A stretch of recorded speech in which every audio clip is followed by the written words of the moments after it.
ایک ٹفن میں جو ہے روٹی اور چٹنی تھی اور دوسرے ٹفن میں جو ہے روٹی اور گوشت تھا۔ اب اسی درمیان جو ہے ایک سائل آ گیا مانگنے کے لیے اللہ کے نام پر کہ بھئی اللہ کے نام پر مجھے کچھ کھانا دے دو۔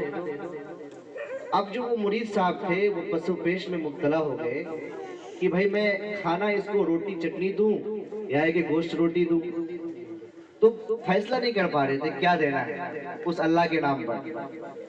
تو بڑی مشکل سے ایک بات سمجھ میں آئی کہ بھائی روٹی چٹنی تو ملتی رہتی ہے اور روٹی گوشت بڑی قسمت سے ملی ہے، آج ہم روٹی گوشت چٹ کر دیتے ہیں، اور یہ جو اللہ کے نام پر مانگنے والا آیا ہے اس کو جو ہے روٹی اور چٹنی دے کے تنخواہ دیتے ہیں۔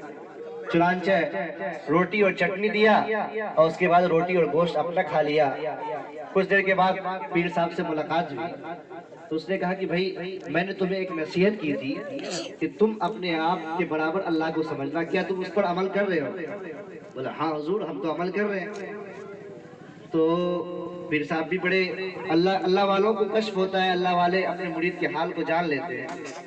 تو انہوں نے کہا کہ بھائی یا تو وہی سائل بن کر آئے ہوں گے ان کے دربار میں، بھکاری بن کر آئے ہوں گے، روپ بدل کر آئے ہوں گے۔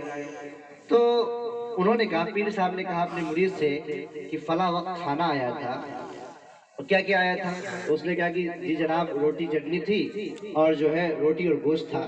بولا اچھا جب کھانا تھا تو کوئی مانگنے والا بھی آیا ہوگا؟ بولا جی مانگنے والا آیا تھا اللہ کے نام پر۔ بولے تم نے اسے کیا دیا؟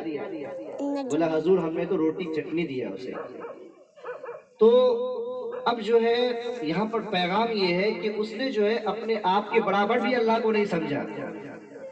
اپنے آپ کے برابر اگر اللہ کو سمجھتا تو کچھ روٹی اور گوشت دیتا اور کچھ روٹی اور چٹنی دیتا۔ اس نے تو بالکل دو طرفہ معاملہ کیا، صرف روٹی چٹنی جو اللہ کے نام پر دیا اور روٹی اور گوشت جو ہے اپنے کھا لیا، یعنی کہ اپنے آپ کو اللہ سے بڑا سمجھ لیا۔ جی آدھا آدھا بھی نہیں کیا بلکہ بالکل آدھا بالکل اچھا والا اپنے پاس رکھ لیا اور خراب والا جو ہے دوسرے کے پاس دے دیا۔ تو یہ عمل کی بات ہوتی ہے۔ لوگ تو کہتے ہیں کہ ہم عمل کریں گے، لیکن جب عملی زندگی آتی ہے تو پھر بڑے وہ لوگ جو ہے بڑے دور چلے جاتے ہیں۔ بھائیو عمل کی نیت سے سنیں، عمل کے کان سے سنیں، عمل کی آنکھ سے دیکھیں۔ اگر عمل نہیں ہوگا تو پھر ہمارے زندگی میں جو ہے تبدیلی نہیں آ سکتی ہے۔ لاکھ اس طرح کی محفلیں ہوتی رہی، لاکھ اس طرح کے مجلس ہوتے رہے تو کرانے والا کرا دے گا، بولنے والا بول کر چلا جائے گا، لیکن اپنا ذرہ برابر بھی فائدہ نہیں ہوگا۔ ہم اللہ ہم سے کیا چاہتے ہیں، اللہ کے رسول ہم سے کیا چاہتے ہیں، یقیناً ایسا نہیں ہو پائے گا۔